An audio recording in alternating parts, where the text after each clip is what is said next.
Native American cultures have been stereotyped and misrepresented for decades.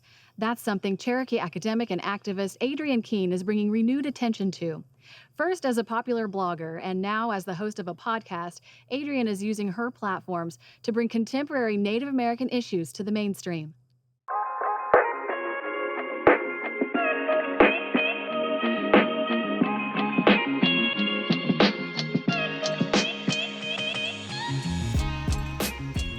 Osiyo, and welcome back to another episode of All My Relations. I'm Adrienne Keene, and I'm a Cherokee scholar, blogger, professor at Brown University, and co-host of the All My Relations podcast. We have a big, important episode today, and we dive right in with Dr. Kim Tallbear to talk about Native American DNA, and then we talk about potential alternatives for thinking about kinship as markers of Native belonging rather than biology. Hi everyone, I'm Adrienne Keene. I am a citizen of the Cherokee Nation, and I'm originally from California. My talk tonight is going to be about cultural appropriation, thinking through specifically kind of focusing in on this one concept of the hipster headdress. I grew up in San Diego with my mom and dad and a younger sister, and my grandma moved to Los Angeles from Oklahoma when she was 18. Most of my extended family is in Oklahoma.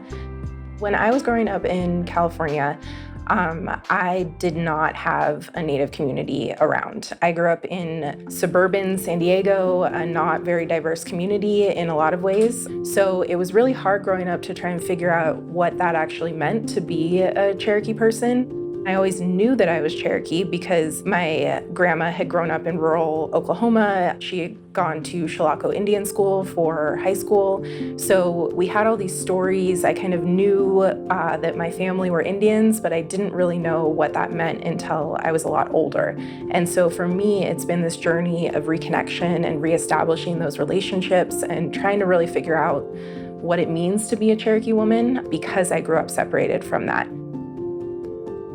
So this is what happens when you Google image search the term Native American. Largely images from the historic past, or they're fictional, they're like paintings or drawings. I went to undergrad at Stanford University, which has an amazing Native community. That was a place where I really started to learn about Native representations and the power of the ways that we're represented by mainstream media, through sports mascots, through all of these things, because Stanford used to have an Indian mascot. So until 1971, they were the Stanford Indians, and it was changed due to student activism. So there's this spirit of understanding the power of representations at Stanford. And then I was accepted to graduate school on the East Coast. At Harvard, I was one of only a couple of Native doctoral students at the entire university, and I faced a lot of real ignorance from my classmates and from even my faculty.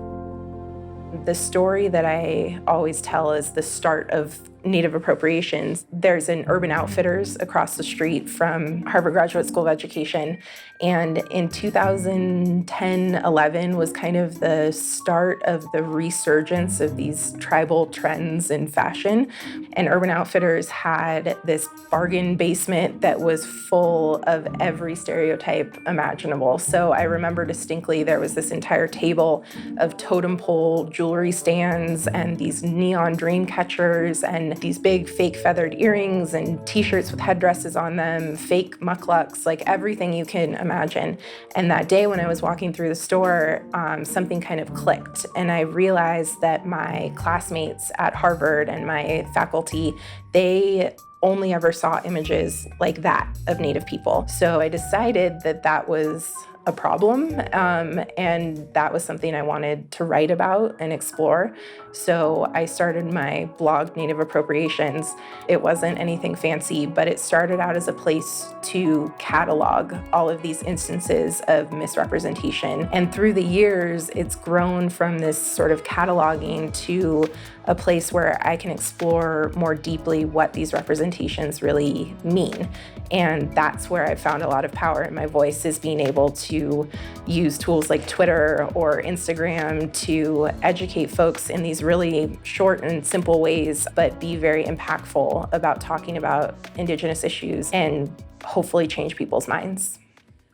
I'm a faculty member at Brown. I know that in the spaces at Brown, I'm often one of the only Native people in those spaces at faculty meetings. I'm only the second Indigenous person that Brown has ever hired in a tenure track position. So I see my role there as being able to help Indigenous students to be successful in those spaces, to give them a home on campus, to let them come to my office and laugh and bead and talk about home and be able to have someone in front of the classroom that understands their experience.